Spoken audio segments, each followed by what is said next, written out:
man, it's me, Kevin Smith, Silent Bob, and all those terrible Jay and Silent Bob type pictures, man. You're listening to Drop the Mic, the only podcast that I listen to that I'm not a part of.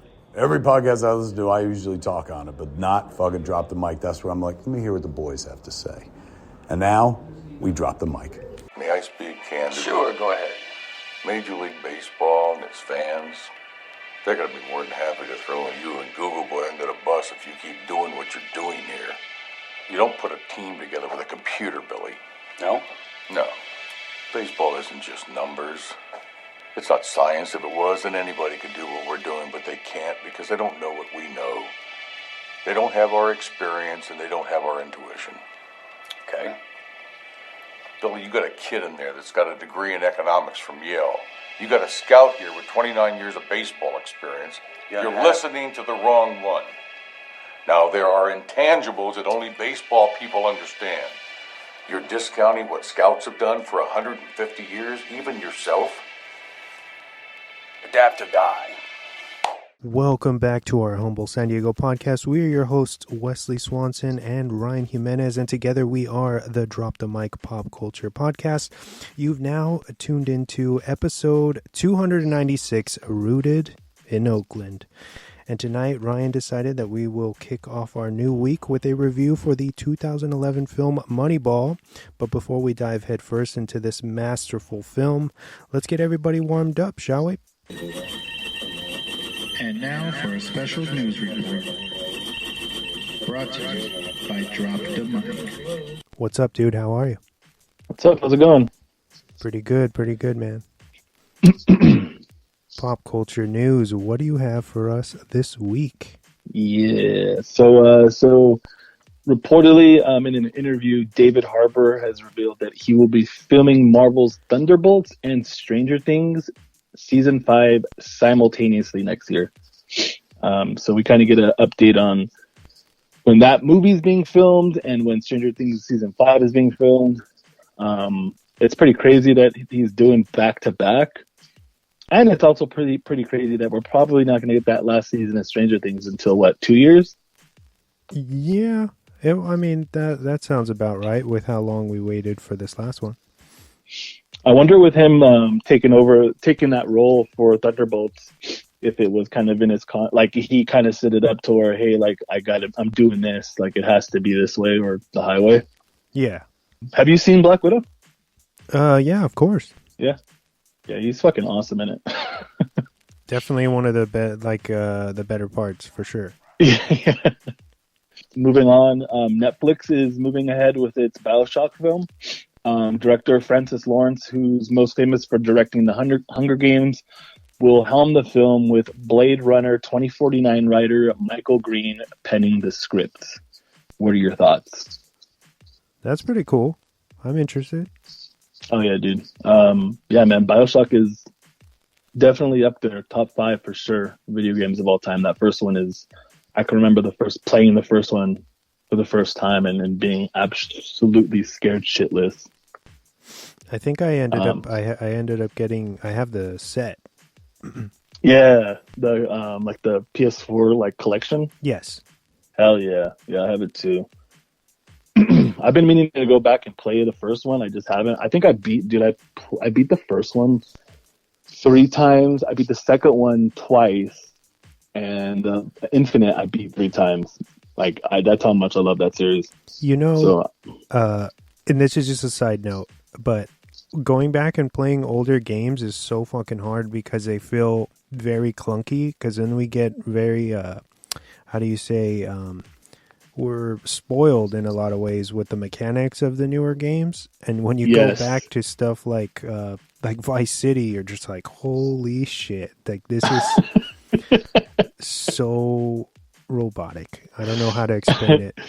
No, dude, that's true, because I think I told you last month I was playing through the first Dead Rising, and that game is fucking ridiculously clunky. It's super, you feel like you're walking in quicksand the whole fucking game. You run slow, the controls are fucking goofy. But I don't know. I think the last time I played BioShock was, 5-6 years ago, and it held up then. So hopefully I can go back to it and see how it holds up. But yeah, I'm super excited for that movie. I'm for it finally to come to fruition, and it's cool that Netflix is doing it. So hopefully they put a lot of thought and love and money into it. Some DC news: James Gunn recently shared a picture of DC's Mr. Terrific on his Twitter, which sent fans into a frenzy. He posted it without context either, like no caption, nothing, just posted the fucking picture. So everyone's guessing like if it's a hint on where he's going with maybe the next show for Max or the next movie. Mr. Terrific's kind of super like obscure. I don't know if you've ever heard of that character. No.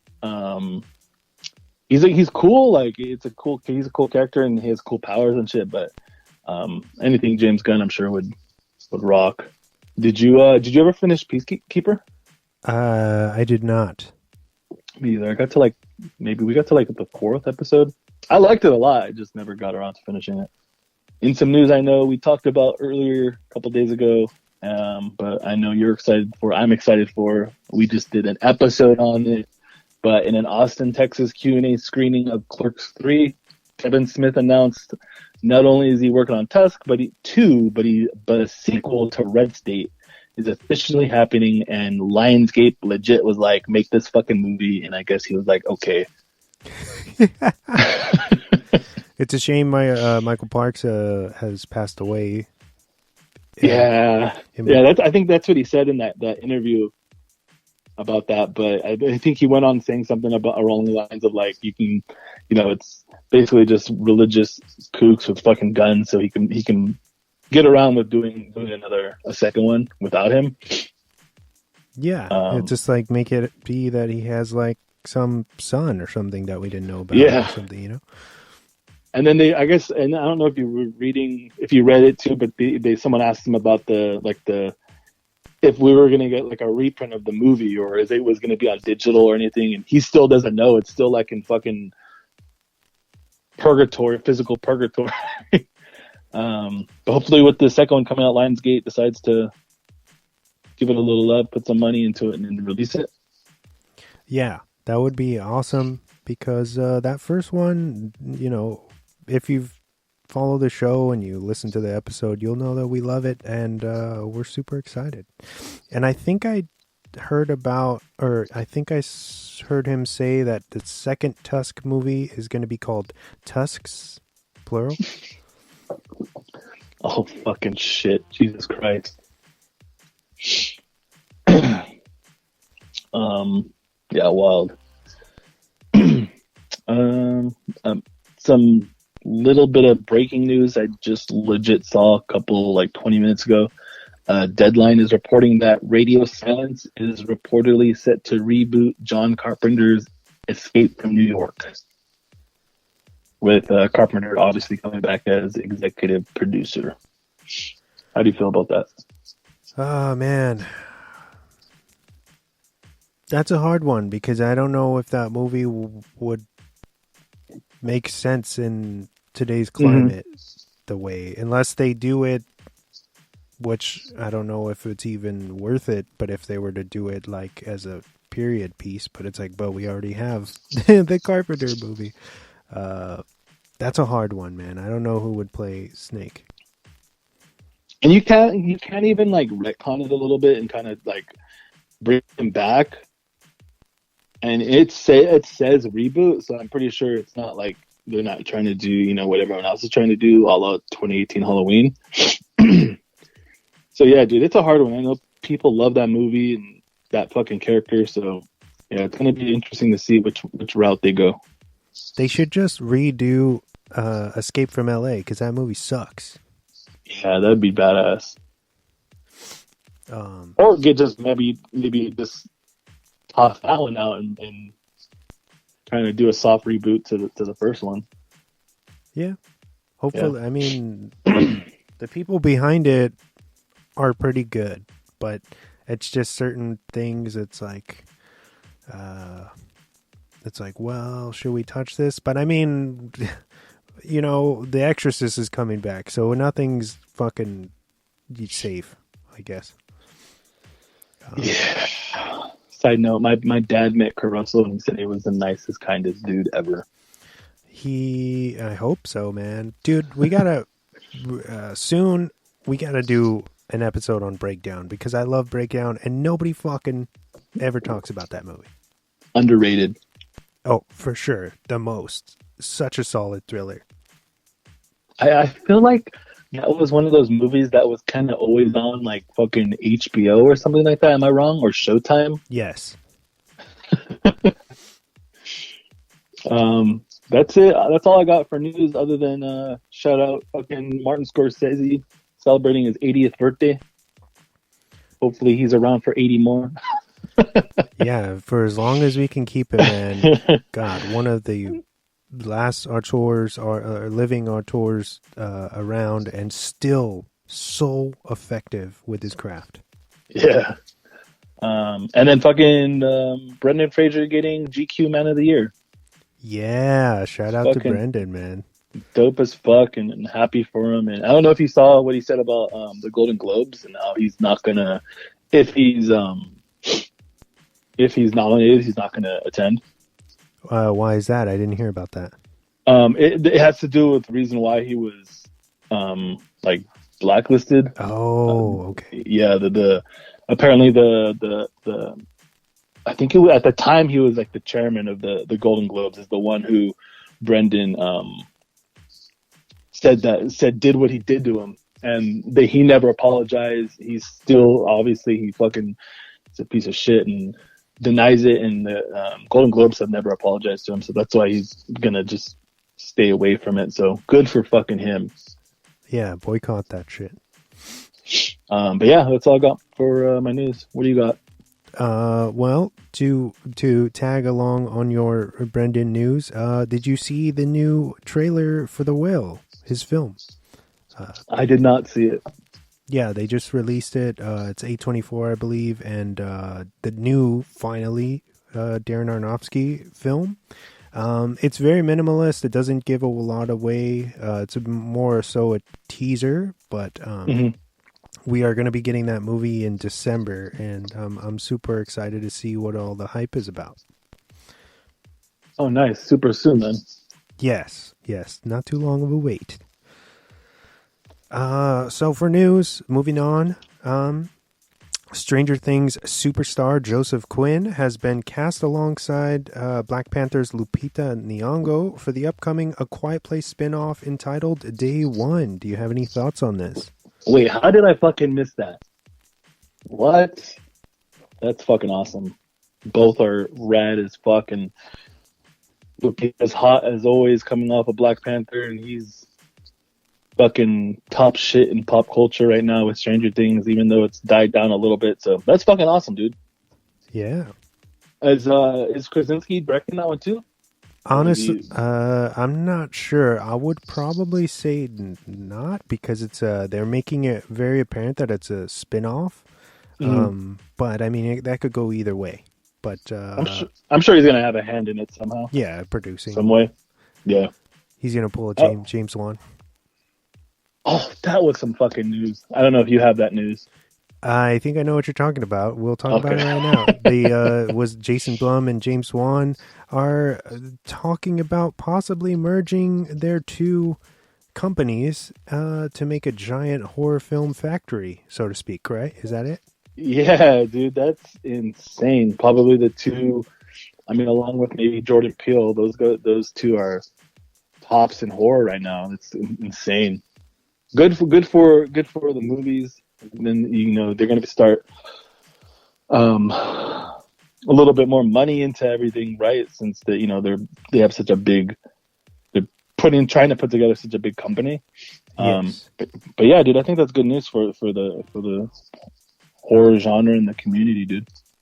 Oh yeah, of course, man. With the more, I feel like there's always been a kind of a drought with at least decent horror films, and that's why everything that comes out, we were like, yeah, we gotta go fucking see it, even if it sucks. You know what I'm saying? So the more the merrier in this case. Oh yeah.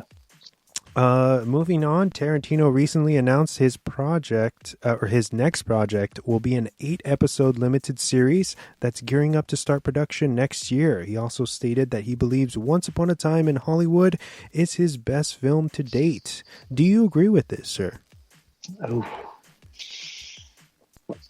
First off, is that considered? Is the series going to be considered one of his? I don't. How many did he say he was going to do? 10. I don't. What was Once Upon a Time in Hollywood? 9. He's pulling a fast one on us and just gonna start doing shows now. I mean, honestly, with how he tells stories, it makes sense, and I'm very surprised it's taken him this long to really think of that. Yeah. And as far as what I think about him, his opinion on Once Upon a Time being his best movie, I think it's maybe his most ambitious, and well crafted, but as far as his best out of his filmography, I don't think so. What's his best? For me, and maybe this is just my taste, I would still say Bastards. That's a good one. I don't know. I think it's just with him. I think it's just, whatever you dig the most in the different types of stories he's told. Yeah, Bastards up there. I don't know, dude. I fucking love Jackie Brown, and I love fucking Hateful Eight. I know those two movies kind of sit at the bottom on people's list of his movies. Oh, no, yeah. Jackie Brown would probably be my number 2. But sure. De Niro's fucking great in that. Did you, I don't know if I've told you this before, but did you know that De Niro, they didn't like each other? Really? While filming? Yeah, I guess Robert or Bobby was upset because he felt like he wasn't being paid enough. And so he was very, very sour throughout that production, unfortunately. Holy shit, that's crazy. Which is probably the reason why you've never seen them come, because Tarantino tends to use a lot of the same people. They come back to him sooner or later. And De Niro and him have not collabed that I can think of, right? No, not that. I don't know. But yeah, dude, I like Once Upon a Time. I think I think Pitt gave a better performance in Bastards for sure. I don't remember if he was nominated for that. He had to have been, right? But he won for Once Upon a Time. Yeah, right? He won Once Upon a Time, but that's what I'm saying. Like, I think he gave a better performance in hands down. Bastards. Hands down. I know a lot of people. I've heard people like kind of poop on DiCaprio, like in Once Upon a Time. But I loved his role in it because it was something like we don't ever get to see him do. Like, he was kind of a fuck up and just like not the typical character that he usually plays. Yeah, like a washed up, almost like has been. Yeah, like he's on the verge of a midlife crisis. So it was super like not confident about himself. Yeah, it was awesome. But yeah, that's interesting. Have they said where the show's going to land? No platform announcement as of yet. We'll see whoever pays him the most in money. Watch him come out with his own platform or something. All right, moving on into some more pretty crazy news, and I'm surprised that you didn't bring this up, but it's okay. Margot Robbie has shared that her Pirates of the Caribbean film is no longer happening, which no doubt leaves some room for Johnny Depp to return, if he were to choose to. I think I was really looking forward to that. The Margot Robbie, because she's fucking awesome and everything she does. And it would have been like a fresh take on something that, look, Johnny Depp, cool and everything, and super iconic. And that first one, in my opinion, he probably should have been nominated for Academy Award. That's how fucking awesome that first one was, and how awesome he was in that one. But I think it's time to kind of move on, and it would have been nice for them to move on with that. Yeah, I think they could have opened up some new doors, and I'm not sure why they chose not to push forward. But regardless, Margot Robbie has her own studio now and is doing fantastic things, and will continue to do so. So, yes, and she got that DC money now. oh yeah, and Barbie's coming out soon, right? Should be. Yeah. That's why you're gonna go see it, Wes. Don't kid us. Constantine 2 director Francis Lawrence has promised to make the upcoming sequel film, a hard R project. Are you excited? Yeah, dude, that's awesome. It has to be. Was the first one was what? Was it 13 or was it just R? I think it was PG-13, and then they later released like an uncut version or director's cut. I could be wrong, but I think that's how it went. Mm-hmm. Yeah, dude, I'm stoked for that. It's a character that I wish got more love. I know they had that show that was kind of awesome, and I loved. I forget his name who played him in that show. And I know he voiced them in a lot of things too, even video games, I think. Oh yeah. It'd be cool. I'm pretty sure we wouldn't get this, but go like a la like No Way Home and kind of do like this thing where fucking they meet like from two worlds. Oh yeah. Like, separate universes. That'd be fucking awesome. But either way, we're getting Keanu as Constantine again, which is going to be awesome.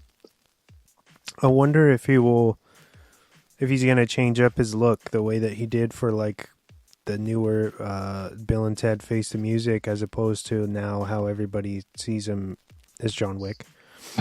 Like, is he going to like, shorten his hair and come back as far, as the Constantine that we remember, or will he be different? Rugged. Yeah.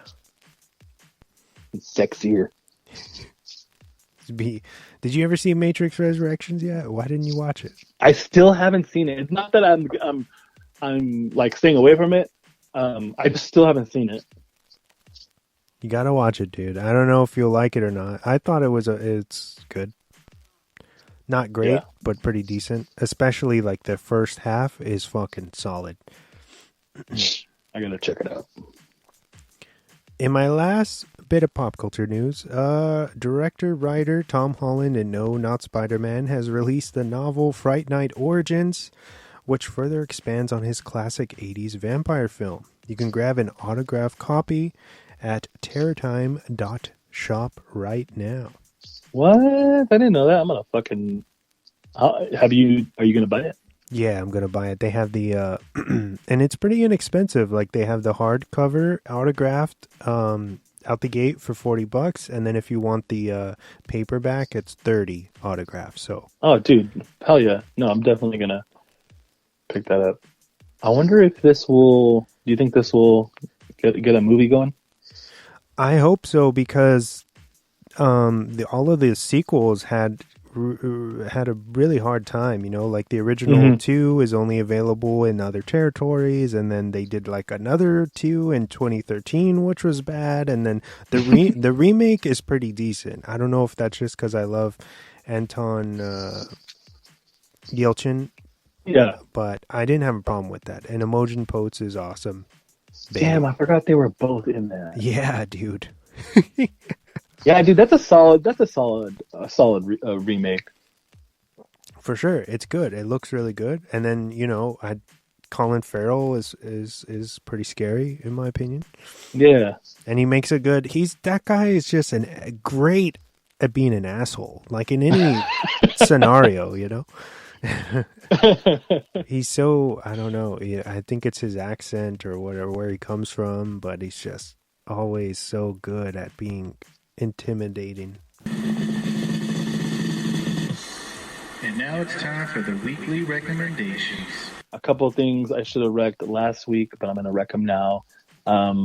First one is Blockbuster on Netflix. I know the ratings on Rotten Tomato and everything is like really bad for it, but I like it. It's cool. Kind of gives you, you know, the nostalgia of being in a Blockbuster. And I've only seen like maybe the first 2 episodes, but I liked it. It was a good couple chuckles. And then Lopez versus Lopez, George Lopez and his daughter Mayan Lopez. They have a new show on NBC, I think on Friday nights, and I think it's on Peacock the next day.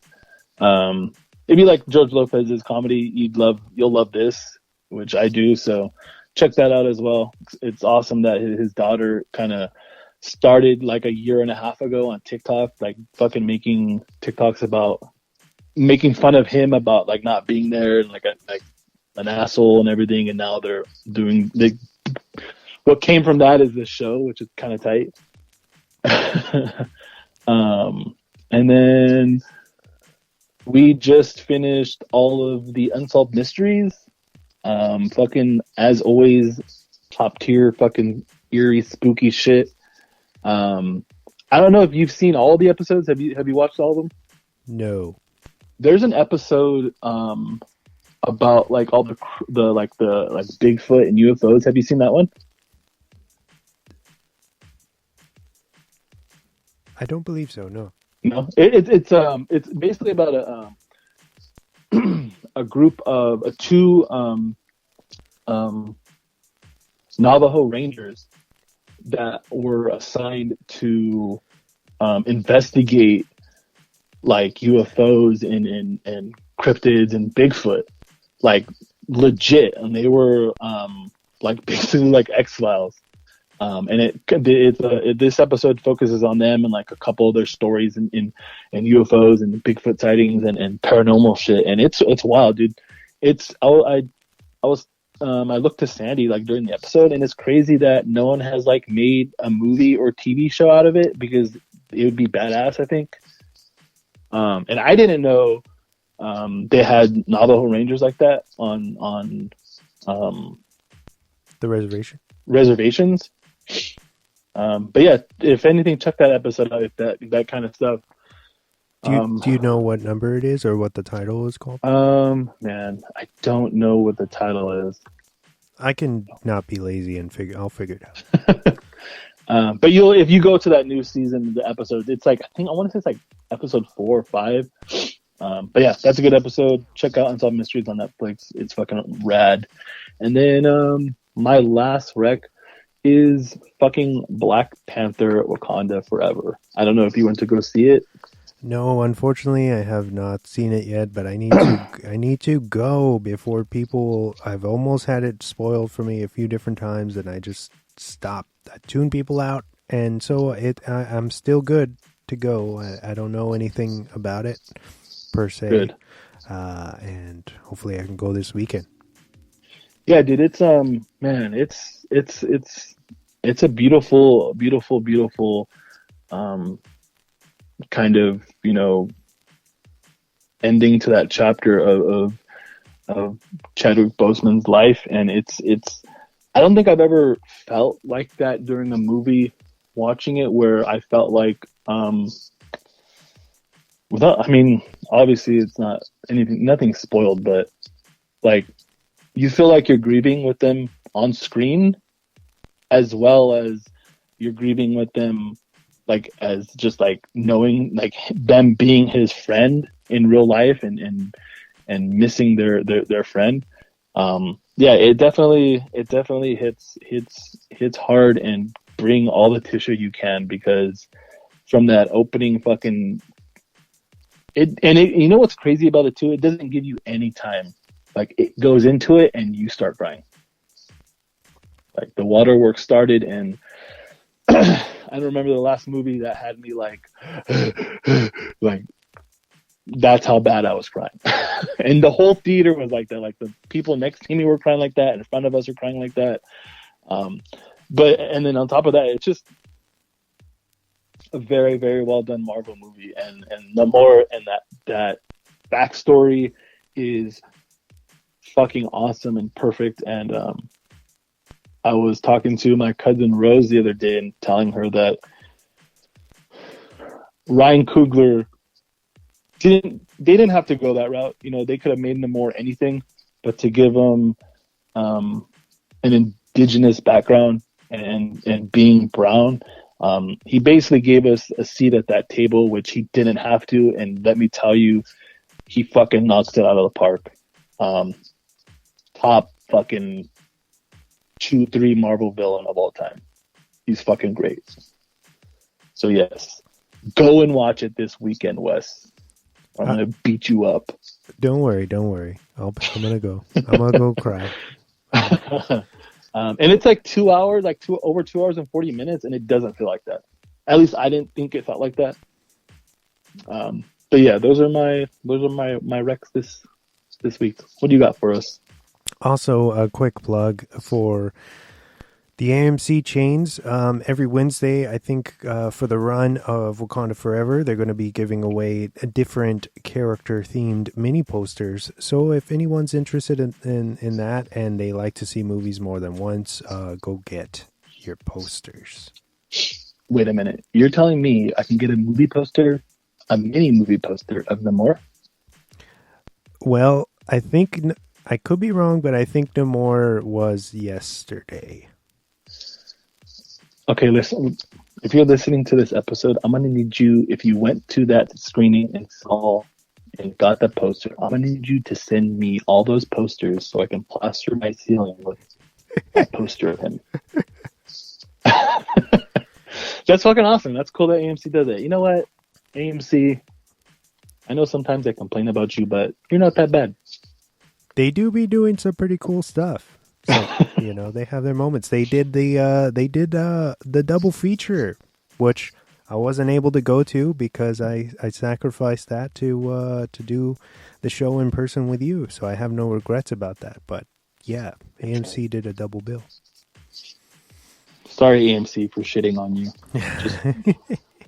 Just change your popcorn formula. My big ass is still going to eat it, but still. All right, recommendations for me. I haven't really watched much. I did give that Blockbuster show a chance, and I'm still going to finish it, but it hasn't really impressed me too much so far. I'm, I think, on episode 3, and I'm just kind of waiting for it to grab me. And I'm just being honest. Sorry for the brutality. I'm not saying it sucks. I'm just... saying that I'm waiting for it to get better. Wes, you can not like things. It's capable. You can sometimes you can not be the nicest foo on the planet. Like yeah, dude. Like I said, it's cool. Like I think I just liked it because of the nostalgia. But yeah, no, I can see where you're coming from with that. Yeah, and then people are probably going to laugh because of what I'm actually going to recommend, but I've been watching the new season of Mighty Ducks Game Changers on Disney+. It's a lot of fun. I love, of course, the Mighty Ducks, and the first season was really rad. I watched it as it would drop every week, and this new season is pretty solid. If you're into that, you know, the kind of something where you can kind of watch and glide along, and it doesn't require too much thinking and whatnot. It's a fun time. Mighty Ducks, Game Changers. I have yet to check out that first season. You should, man. It's pretty funny. Have they brought back any of the legacy actors? Well, I mean, do you really want to know? No, I don't want to know. Never mind, because I don't know anything about it. I don't know much about it. Okay, cool. Yeah, check it out, man. And they're like half an hour episodes, so you can, you know, it'll fly by and you'll be done. Oh, okay. And it's Disney Plus, right? Disney Plus, yes. I'll give a shout out to the Digital Gym because they put up a poll. And Heat is in the running for next month. So if you have not voted for Heat, Ryan, go right now to the Digital Gym Stories and vote the hell for Heat, because if they don't play that movie, all right, I'm gonna go down there and I'm gonna set up our own shit, our own showing for Heat. I promise you that. I have voted, and the last time I voted, it was fucking losing. So everybody go out and fucking go to Digital Gym, Instagram, and vote for that shit, because I've never seen that in theaters, and I would fucking love to see it in theaters. Yeah, so we can be all like uncomfortable with that real gunfire. God, that fucking shit is the worst in a good way. Oh man, yes. Shout out to Digital Gym for just being so cool and like-minded. Just bringing out the bangers, dude. I'm excited. Oh yeah, to see what else comes down the pipe from them. So, my man, you had picked Moneyball, which might I add, I had never seen this before watching it for the show, which is very exciting. I think we'll have a good show tonight. So we're talking about Moneyball. It's PG-13. It's from 2011. It's a sports drama. It runs at 2 hours and 13 minutes, and it's got a very solid 94 on Rotten. Written by Steven Zaillian and Aaron Sorkin, directed by Bennett Miller, starring Brad Pitt as Billy Bean, Jonah Hill as Peter Brand, Philip Seymour Hoffman as Art Howell, and Chris Pratt as Scott Hatteberg. Is that how you say it? Hatteberg, yeah. The film uses baseball as a backdrop, with spinning the semi-real life story of the Oakland A's 2002 season, in which team GM Billy Bean and assistant GM Peter Brand come up with a strategy to recruit undervalued players based on logic and statistics, which in turn single-handedly changed baseball forever. Initially, the film itself had trouble getting its footing off the ground, with Sony Pictures purchasing the rights to the book of the same name in 2004, and Stan Shervin set to pen the script. Eventually, in 2008, director David Frankel was attached, and the screenplay was to be done by Steven Zaillian.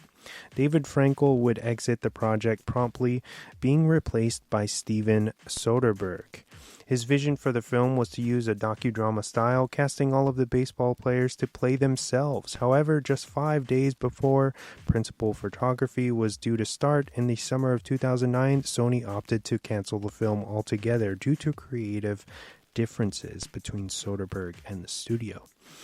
In the winter of 2009, director Bennett Miller was hired to take over directing duties, with writer Aaron Sorkin being brought on to do rewrites on the script, on the condition that Steven Zaillian would be given credit for his original screenplay.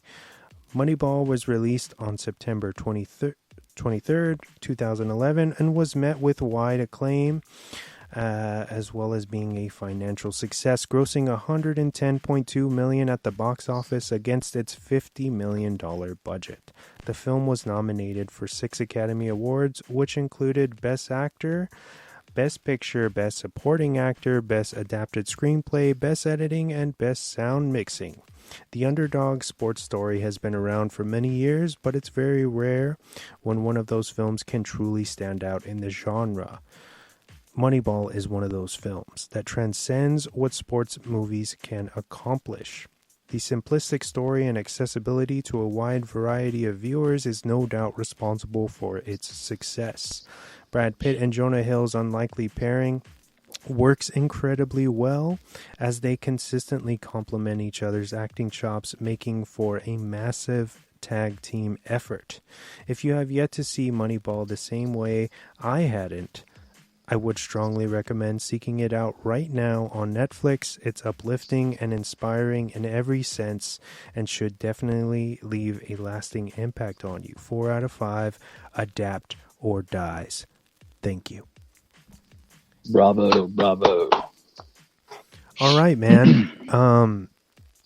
Tell us what the Oakland A's mean to you, and why you thought it would be cool to discuss this film with us tonight. So I know you and, the people of San Diego feel the same way. The people of Oakland feel about the A's and their baseball team is, they're small market teams, and obviously before you guys got that new ballpark and all these, the big name stars and all this, spending all this owner that spends all this money, you kind of wore that as a badge of fucking honor, right? Being a Padres fan, sticking through it, through thick and thin, and now you guys are at the pinnacle of the baseball world, right? Just 2 games away from going to the World Series for the fucking first time. And that's how, fans of Oakland A's baseball feel. We feel like we wear that shit like a badge of honor, and it's, we're very proud of that team, and we're very proud of them being in Oakland. We're very proud of that stadium, even though it's a dump. And we're very proud to root for a team, even though year in and year out, they put together these teams that are complete horseshit. I am obviously a fan of the Oakland A's because of my dad. For as long as I can remember, we would go to A's games. We watch nonstop A's games. My mom and dad still to this day watch A's games on TV every night when they're on. My whole family will go to A's games and tailgate. I have giant family members that are Giants fans, so we go to A's Giants games and do cool things with that. But yeah, man, I think out of all the sports teams that I love, obviously all from the Bay Area, I think the A's are the ones that mean the most to me because of, as a fan, what we've been through with the team. And including this year that this movie's based on in 2002. I remember vividly watching those games in that streak. And Miguel Tejada, I think it was like the 15th or 16th, maybe 17th game, him walking off to get them to get the streak, to continue the streak. I remember that Scott Hatteberg home run like it was fucking yesterday. I wasn't there, but we were watching it on TV, and it was like, the greatest thing in the world. That was the greatest thing that I had seen a team with those green and gold colors do, because I wasn't alive. I was alive in '89 when they won that last World Series, but obviously I don't remember that. So yeah, man, that team and means a lot. And you can ask any Oakland A's fan, they'll tell you the exact same thing. What that team means to those us fans. And the city of the town of Oakland is just unmatched. And I thought it'd be a good thing to do this movie to me shed some more light on the Bay Area and the A's. And I know you hadn't seen it. I know you fucking love Pitt, so I thought it was a perfect movie to give an episode to. Yeah, and you weren't wrong, man. You did not disappoint. Watching this, I was so entertained. And it's a for a sports movie, it's pretty long, and it doesn't, at least in my opinion, the way that you said for Wakanda Forever, this doesn't, you don't feel its length. Because you're so engrossed. And the fact that you bring up that I love Brad Pitt, which is 100% true, he does such a fucking amazing job. Not that he ever disappoints, because I can't remember anything contemporary that I didn't like from him. And this is just one that kind of slipped through the cracks for me. I remember wanting to see it when it came out, and I just didn't, as you say, time and time again, I just didn't get around to watching it yet. And then I love when people come on the show and they choose movies and I haven't seen it before, because it's a chance for me to learn something or experience something new, or and that's not something that happens very much on here. So I can appreciate when someone such as yourself can school me. Yeah, man. Going back to what you said, I think Pitt and Jonah Hill, like the chemistry they have and what they give on the screen is you can't take your eyes away from it. even from that opening scene when they first meet, and they kind of buys him away from Cleveland. You're like, your eyes are glued because of the great chemistry they have. Yeah, and it's just, and speaking on what the movie is about as a whole, I love how the film starts with that Mickey Mantle quote, and then it's literally about this kind of seedy underbelly of baseball that nobody really talks about or knows about, and the fact that it's all money driven it's kind of devastating, because it's just like, you can have a solid team and then a team can just steal players from you because they have more money. And then you're just kind of stuck as, with a lower budget. You're like, well, what do we do next? And that's what this story kind of tackles, is like these two gentlemen that were thinking outside the box, and they knew, especially Billy Bean, coming from the background that he had, knows that the scouts aren't always right. And there has to be like some different formula that we can try to get some better results. Otherwise, what is the real goal? If you're not gonna do anything and you're just gonna lose all the time, what's the even point of doing anything? So they took a huge gamble, and it's just incredible to watch. It's like it's mesmerizing, and I feel like what's amazing about this movie to me is that if you don't care about baseball, or if you don't understand the sport, you might even enjoy the movie more, because first of all, you're not going to know the outcome, and it's just, I feel like it might be even I'm stumbling on my words, but just a better experience overall for somebody who is kind of numb to baseball, because it's a movie that's although it's using the baseball, like the game as a backdrop, it's much more than that. And there's very little of the game being played in the film, if you really think about it, which is super interesting.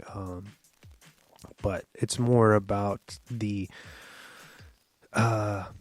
trying to achieve something and everybody thinking that you're wrong and going against the grain. And it uses a lot of metaphors throughout the film. A great example of this is when, we'll see Bean like talking to the team, and then all of a sudden it cuts to him running. And I feel like that's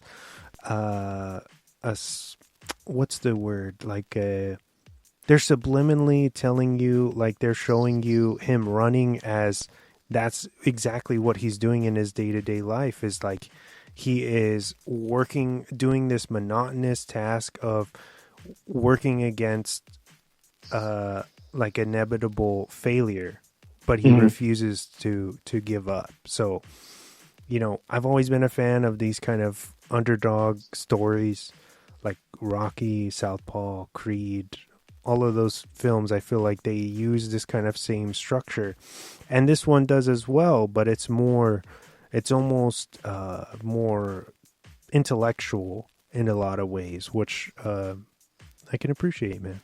I feel like I'm hogging the mic now. No. And like for the listeners out there who don't really follow baseball and kind of are unfamiliar with how things are still going, this type of shit is still happening. For instance, the A's payroll last year or this upcoming year is even less what they had in that season. I think right now they're like sitting at 30 million. Mike Trout alone from the Angels is making like 400 million for like 12 years. Tatis in San Diego has a ridiculous decade contract for over, I want to say over 3 million, 275, which is insane. But it's, I mean, I don't ever look at the Padres like that because you guys were in the same position as the A's. And now you have owners that want to spend that money and want to, give the fans something to root for and give those diehard Padre fans something to root for. And I just fucking wish that the A's would,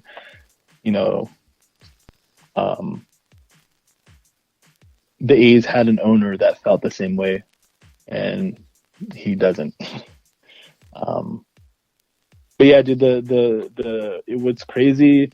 I always love going back and watching this movie because it transports me back to that time in 2002 and those good 100 win seasons. Being 7th, 8th grade freshman year, watching these great A's teams and watching that streak. Those games add up in that streak, and then them finally hitting that 20. It just, and every time I watch it, dude, I'm just like, it's not a movie that I've put on and I kind of get distracted by. I'll watch that like through and through without any interruption, not being on my phone, nothing. And it just like makes me feel I don't know how to explain it, dude. It just makes me feel good. Yeah, no, I completely understand. And not to get all mushy or whatever, but thank you for sharing something like this. Like, it's awesome when somebody can, like open up about a film and how like it's special to them and elaborate on this. And that's why this podcast is so cool. It gives us this window of sharing stories like this, And speaking on, you brought up the A's owner, who comes out in the film. Obviously, it's do you know who the cameo? Yeah, it's the Activision CEO, right? Yeah, which is like his one and only acting credit. What's crazy is he's super believable of being some fucking asshole tightwad CEO. Yeah, even in his little scene that he's in, I think he has two small scenes. But yeah, that's crazy. And then let's talk about Chris Pratt, man, because this is in between Parks and Rec and before he had the Star-Lord fame, so before Guardians. And I guess they didn't want to cast him. He was rejected at least a couple times, and they said, and this is fucked up, but they were like, "Yeah, you're too fat, bro," or something like that. And so he worked out super consistently and shaved down. I think dropped maybe like 25 pounds, something like that is what I read.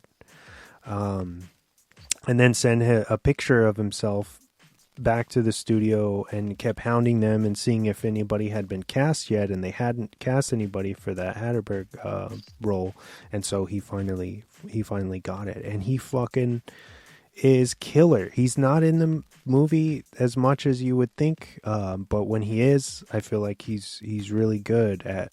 He's kind of this kind of macho guy, but also very like timid. Mm-hmm. And I feel like that was on purpose to show that like he lacked confidence, so that way there's room for his character to grow in the film, and I feel like you really do see that. So when it comes to that point where he fucking wins that game for them, where it was their 20th streak in the streak, and he hits that homer, man, that moment is electric. When you hear the snap of the bat, dude, oh man, it's incredible. And then the fact that they didn't have a lot of money for going all over the different stadiums, so I think they only filmed in the Oakland Coliseum and then at the Dodger Stadium. So I think all the away games that they show in the film is they're dressing the Dodger Stadium as these different stadiums, which is pretty incredible, right? Yeah. No, it was crazy, them filming in living in the Bay Area and then filming in the Coliseum, it was such a big thing for them to be doing, fucking Brad Pitt's in Oakland, filming this movie. And I remember like them, showing like the outside of the stadium and then putting up like the old banners. And I know for that scene, they brought in a whole bunch of extras, like real fans, to kind of recreate that scene. It was just a good time. And I know people have their problems with the movie. It's not, story-wise, it's not completely accurate with like certain aspects of that season, big aspects of that season. But I think why, I've told you this before, like this is in my top 10 of all time.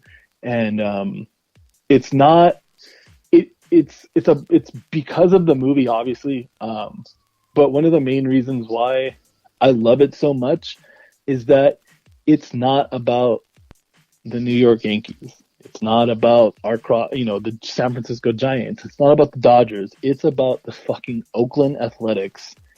And it's just kind of insane to think about that they made a movie about this book and Billy Beane and the A's. And I know a lot of people gave it shit when it came out. And I remember getting in an argument with someone, because he was complaining about how it wasn't accurate.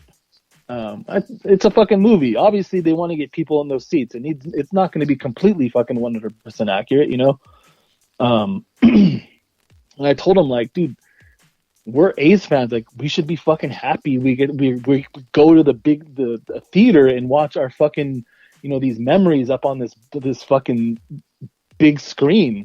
And no other teams can say that. Obviously, you have, these baseball biography movies and stuff like that, but something like this, it was just very special to remember being in that moment and then getting to see it on the big screen. And I saw it day one, fucking in the theaters. I went by myself, but yeah, I don't know if you've seen like real pictures of Scott Hatterberg, but Chris Pratt kind of looked like him when he in those scenes, like big time, especially when he puts on those uniforms. Well, because I think during when they show that kind of montage of the A's streak in the film, they use a mixture of the actors versus like real archival footage. Yeah. So then, yeah, you do get to see Hatterberg, and I feel like they do like you. It's hard to kind of tell them apart, and it's because I think in a lot of ways, Chris Pratt looked different than he does now, or like when he started in the original Guardians, he looked like, I don't know. It's hard to, I don't know what was different about him, but he looks kind of more pale. Yeah, like just a regular dude. Yeah, like not some fucking Marvel superhero with like ripped abs and shit, or fucking saving people from velociraptors. Yeah.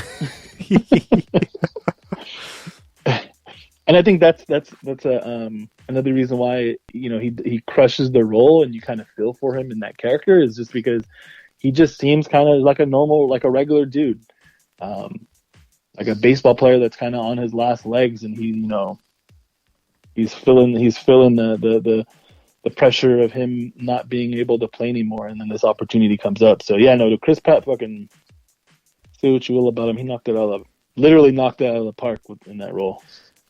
Yes. And, to speak a little bit on the detractors of the film, because it's not 100% accurate, I think Steven Soderbergh wanted to do it 100% accurate, and that's why Sony kind of was like, oh, never mind over this, because it's like you're alienating your audience and pumping all this money into a movie that not as many people are going to be attracted to. Yeah. So you have to embellish for the sake of cinema on some level.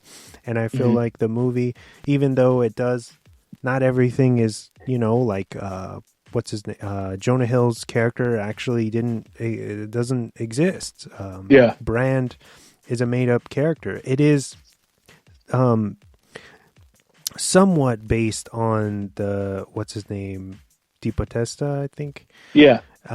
Who I think he was an assistant on the film or consultant, where he was, they'd come to him to make sure things were kind of factual within the baseball and the themes and everything. And I guess he thought that they were going a little bit too much into fiction. So he opted for them to change Jonah Hill's name to Brand. So that was because of the actual dude, which is pretty crazy. And then I know Art Howe, who is depicted by Philip Seymour Hoffman, R.I.P. He does a wonderful job.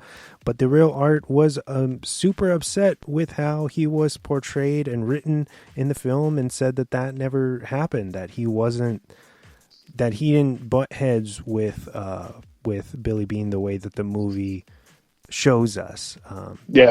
But although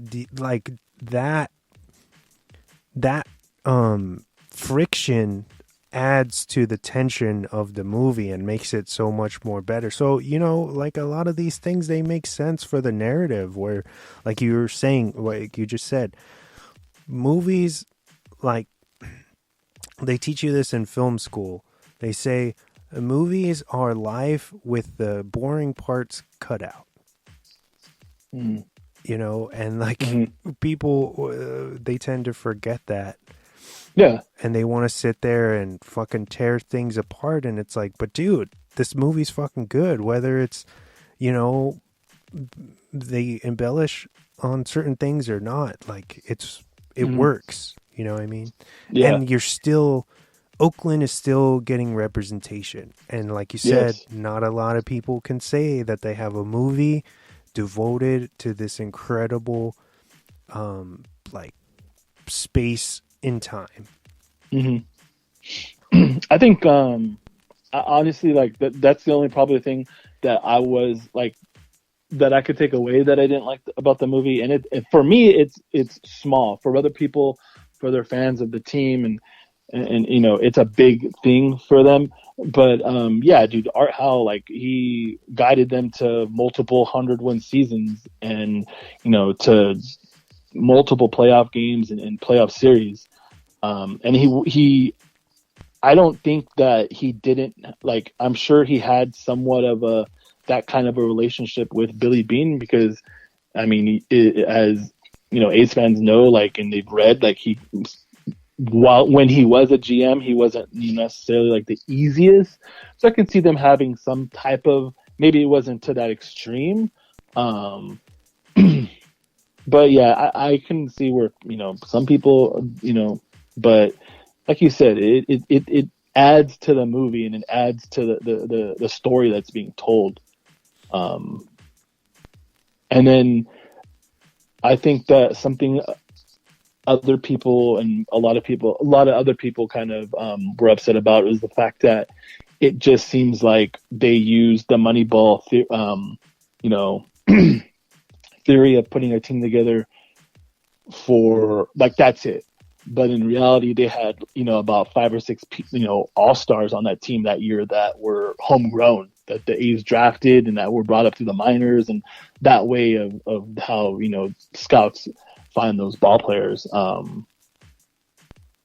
I think you don't really, see a lot of that in the film, and those players in the film. I think you kind of see them in passing, or when they're in their locker rooms, or when Brad Pitt is talking to them about certain aspects of the game. You kind of hear, Eric Chavez, and I don't even think you hear Miguel Tejada's name. And those guys, Tejada won an MVP that year. And Eric Chavez is one of the greatest third basemen of all time, and won 6 Gold Gloves, and he's in the A's Hall of Fame now. But that wasn't, obviously those guys were a big part of that season, but I can see where the filmmakers thought that, they weren't essential to the story that needed to be told. Yeah, unfortunately, unless you're doing a mini series, you have to gloss over some things. Yeah. And so, yeah, it's just for the sake of the runtime. It's nothing, it's usually nothing personal, Mm-hmm. Also, I thought the tension between the Hal and Bean, like how he was like, take Pena out and put Hatterberg in, and Hal refused to do it, like he would not do it, and then so Bean goes over his head and just trades all of these players and forces his hand. Yeah. That's insane. Brand, Jonah's character, is like, dude, don't do this. What are you doing? This is the wrong move. Like, are you sure you want to do this? And you could tell he's not on board. And then when Hal's like stops Brand, Jonah's character, and he's like, you're okay with these decisions? And he goes, yep, 100%. The loyalty there was I enjoyed it. And then, yeah, I know that Billy Bean is kind of one of those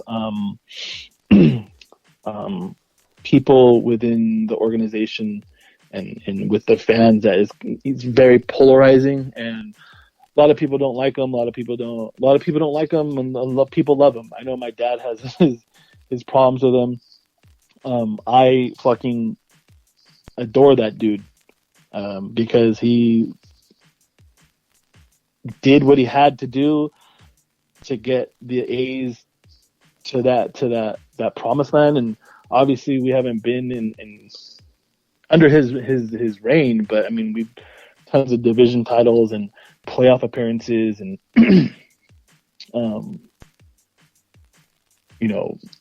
he's a lot of those homegrown players have become MVPs, and so with his like personality and how he was as a GM and them always trading people, he wasn't really necessarily liked by a lot of people.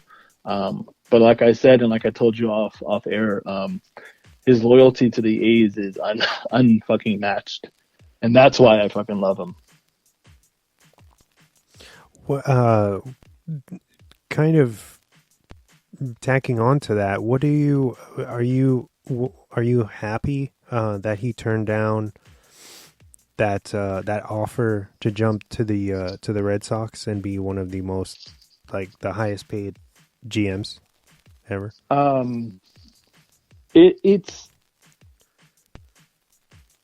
a little bit of both. Like, I'm glad that he eventually he stayed. And for like everyone who doesn't know, he's still with the A's. He's the executive vice president of baseball operations, which is I think is like third in rank of the franchise. But part of me wants to see him get that ring. It's just like Melvin. The A's in San Diego have a lot in common, and players and coaches, but Bob Melvin was probably one of the greatest, A's managers of all time. He didn't win any World Series or anything like that, but the fans fucking adored him and loved him. And I was sad to see him go, but now he's with the Padres and he's taking you guys to these playoff wins, and he's taking you to the National League Championship, and that's fucking awesome. Like, I want to see these A's players win World Series, these ex-A's players win World Series. And I'd love to see him win a World Series. And so, yeah, I think that obviously I'm happy that he's so loyal to the A's, but it'd be nice for him to get that ring somehow. Obviously, be as super nice if the A's got it. Is it true that the A's ended up kicking off another streak the year that this film came out, or shortly after the season after the movie came out? Yeah, and then in 2012 they kind of had one of the craziest endings of a season you could possibly ask for in baseball. Like, they were down. All the Rangers had to do was win. And it came down to the very last game of the very last season, and Josh Hamilton famously dropped the ball in the outfield, which it was a routine fly ball, and it kind of like domino effect in that game, and the A's eventually wound up winning the game and winning the division on that game, winning the division after that game. So yeah, it is. And the A's are just like that team. You know, they I think last year, 2 years ago, we won. There was like a 13 game, 12 game win streak. But yeah, pretty crazy stuff. Side note: Bob Melvin one time served me a root beer float, and he is also the kindest, nicest, sweetest dude. That's what I like to hear. Is there a standout moment for you in this film? Like, what's the iconic moment in this that you think about when you think about Moneyball? So there's a couple scenes that I absolutely love. That scene with him and the with Billy Bean and the what's it called? The head of scouting when he fires him. That scene back and forth they have is fucking awesome. And he's kind of like, guy stops talking and Billy says something. He's like, "Fuck you, Billy," and he's like, "Yeah, now I'm gonna fire you." Do you know the backstory of that? That's all of those scouts in that room are real. Yeah. And I guess that dude when he's having that argument with him, that fool actually hates Billy Bean and thinks that he ruined baseball. So when you're getting that confrontation, it's 100% real from his side. Yeah, no, it feels like you feel it. You feel like this guy fucking can't stand him. So that scene I really love. But you know what scene? And then the scene at the end when his at the very end when his daughter's song starts, and it's kind of like, you know, the movie's over and the scene with his daughter, the song the daughter writes for him, right? Yes. Starts playing and he kind of gets emotional. But obviously, and then it gives me like I said, I'm a Billy Bean dude. Like I fucking love that guy. And at the very end, when you find out that he doesn't take that deal, which would have made him the richest GM in sports, and you find out after, as you know, right before the credits roll, it tells you it just shows how loyal he is to that team and how much he wants to win for that team. But I mean, just like you said, that Hatterberg 20th home run, you hear the pop of the bat and the silence of the crowd, and it kind of goes in and out, is one of the better sports scenes of all time. It's unmatched. And like I said, I think obviously I'm gonna be a little biased because it's the A's and it's Oakland, and I love both of them. But if you haven't seen it, you don't really like baseball, and I know baseball is kind of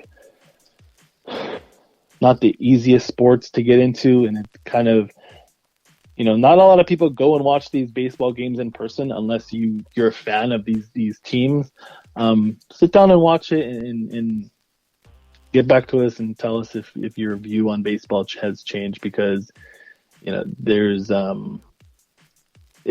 the way baseball unfolds is super fucking poetic and beautiful. And it's like that on a daily basis, yearly. How can you not be romantic about baseball? Exactly. Also, to go back to the grand, the scope of that streak, it was broken, if you didn't know, a couple years ago. The American League record, I think the Cleveland broke it by 2 games, so they reached 22. But I think the A's one was on a much grander scope because of it was the A's and how bad of a start to the season they had. But there's that quote to give you how big that was in baseball history. There's that quote. I think it's Bob Costas is speaking in the back. You just hear his voice, and he gives that quote about how one of the greatest, not even one of the greatest baseball teams of all time, the Murderers Row 1920 Yankees, and probably like 27, 26 Yankees. I didn't think they even surpassed like 6 or 7 games. And that team had fucking Babe Ruth on it. And Lou Gehrig, which is insane. So that's how big it was at the time. And it was fucking everywhere. And you couldn't turn on the TV and watch the news and watch ESPN or go anywhere in the Bay Area that was not talking about that story. What about you? What's your standout scene in this film? It's I don't know if it's a smaller one or not, but I really like that scene where they start the new season with their new kind of formula, and they're constantly losing. And I think it's when Billy's in his office and he's watching on the monitor, and he sees they're losing again, and he just takes a fucking chair and and then the camera cuts to the hallway, and you just see the chair go flying against the fucking wall. All of his rage stuff in this is awesome. I don't know what that says about me as a person, but I like watching Brad Pitt freak out, like when Brand walks by him, and it's early in the morning, obviously, because Brad Pitt, Billy Bean is like shaving, and he goes, Hanneberg, not Pena. And he's and Billy Bean's like, okay, and then he just fucking flips his desk over. All of those scenes are great to me. I don't know. It's probably just because, like you said at the top of the show, I have a super soft spot for Brad Pitt, but also Jonah Hill. You know, before that, this was his like turn into serious acting. Before this, he was almost like typecast as a super bad guy, and it was so awesome to see him get nominated as a supporting actor, because then right after this, he did Wolf of Wall Street, which is he's fucking awesome into. You know, Jonah, he has some really like some serious acting chops, and I would like to see him do some more stuff. He has a new film, art film on Netflix that just dropped. Oh yeah, yeah, where he's interviewing his I think it's his like psychologist or something. Oh shit. Yeah, it's pretty wild stuff. Where do you think I have a pretty valid point when I say that this is one of his best, Brad Pitt's? Yeah. Yes. As him like pretty much running the show, and everything's a lot like very much resting on his shoulders. Like if you know, that had to be a lot of tension on him, especially knowing that you're representing somebody who's still alive, very much still involved in sports, and just representing the, you know, Oakland as a whole. It's I feel like he did a beautiful job, and it made me love him so much more to know that he could pull something like this off, you know, a more low key, so to speak, role. It's not Hidden Fury, and it's not Mr. and Mrs. Smith. It's not something that's highly stylized the way that I feel like Pitt usually goes for. It's something that's grounded and real shit, you know? Yeah. Yeah, like I said, I might be biased, but I think he should have won the Oscar for this. Yeah, I can't believe they skipped him. He didn't win for Moneyball, but he won for Once Upon a Time. I will never understand that. Don't get me wrong out there. I loved Cliff Booth. I have nothing against the character, but come on now. Yeah, this movie just means a lot to me, and the A's mean a lot, and I know they're having a little bit of trouble getting that new stadium built, and it's looking kind of like it was looking bad, and then it was kind of looking good, and now it's kind of looking not that great again. But hopefully they can get it worked out, dude, because Oakland cannot lose another sports team. the Raiders leaving and the Warriors. I mean, the Warriors, they just moved across the bridge. But yeah, fuck all those Vegas people trying to get that stadium built. Anything else on Moneyball, man? No, just go out and watch it, and if you're in a small market and there's a sports team there, a la the Padres and A's and baseball, kind of like the Tampa Bay Rays and Kansas City Royals, all those teams, go out and support those teams because if you have the means to, because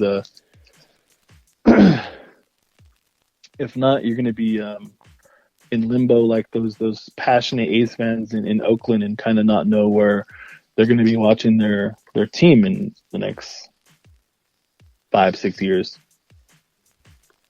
And if you ever have a chance to, please go and see a game in Oakland.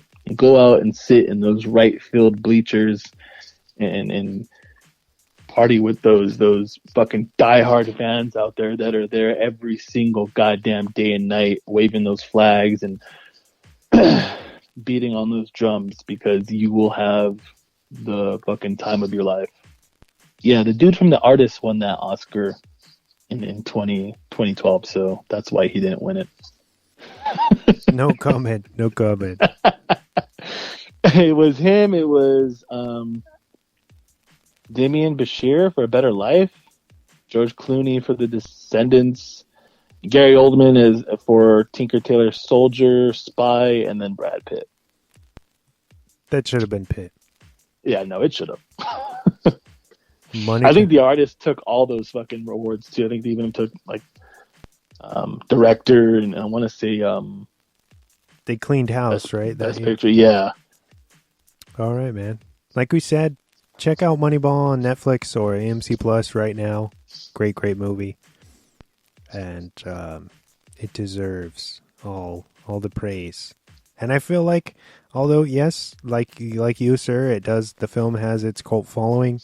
But I feel like as a sports movie, it's kind of been tossed to the side or slightly forgotten. So yes. I'm hoping this episode can reinvigorate it the way that this show has, done in the past for so much stuff. Like let's bring some traction to this film. Yes. Make it relevant again. Oh yeah.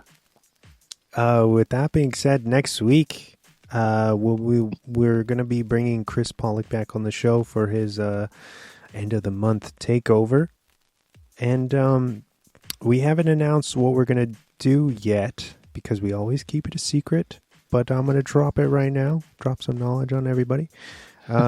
So we're doing Brian De Palma's 1981 classic Blowout with John Travolta. Oh, wow. You know what? I think that's a Travolta movie I've never seen. Yeah. Definitely gonna give it a watch and tune in, because I don't know if the listeners, I mean, obviously the listeners have heard his episodes, but that fool, I always say it, those episodes are always fucking rad as fuck. Yeah, he is just a natural, man. Natural on the mic and a great friend. Shout out to Chris. I can't wait to have you on the show and talk Blowout. He's always so good, man, at picking these obscure films. Yes. Like Near Dark that nobody can watch because it's literally not streaming anywhere, and nobody has the rights to the film. So if you don't have the DVD, you're totally fucked. But don't worry, guys. Blowout is available digitally everywhere. It should be a lot easier to find. And if you are a fan of the film, just know that it was also released on Criterion, so you can pick up the special edition. Oh, nice! Shout out to Admiral Atlas and that new Mr. Moto commercial promo. Pretty weird. That was dope. Pretty insane. Shout out to Admiral. shout out to you, Ryan, for showing up tonight. I know you're probably dying from exhaustion from work, but it ain't no thing, dude. It's always good coming on here and talking our shit for an hour and a half, hour. So yeah, no, dude. I always love being on. I'll always do it. Tired or not, till I'm fucking dead. That's that's right. All right, man. So signing off. This is Wesley Swanson and Ryan Jimenez saying good fight and good night. Okay, people who run ball clubs, they think in terms of buying players. Your goal shouldn't be to buy players. Your goal should be to buy wins. And in order to buy wins, you need to buy runs. You're trying to replace Johnny Damon. The Boston Red Sox see Johnny Damon and they see a star who's worth $7.5 million a year.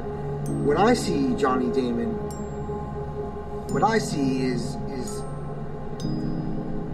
an imperfect understanding of where runs come from. The guy's got a great glove. He's a decent leadoff hitter. He can steal bases, but is he worth the $7.5 million a year that the Boston Red Sox are paying him? No. Baseball thinking is medieval. They are asking all the wrong questions. And if I say it to anybody, I'm ostracized. I'm a leper. So that's why I'm cagey about this with you. That's why I respect you, Mr. Bean. And if you want full disclosure, I think it's a good thing that you got Damon off of your payroll. I think it opens up all kinds of interesting possibilities.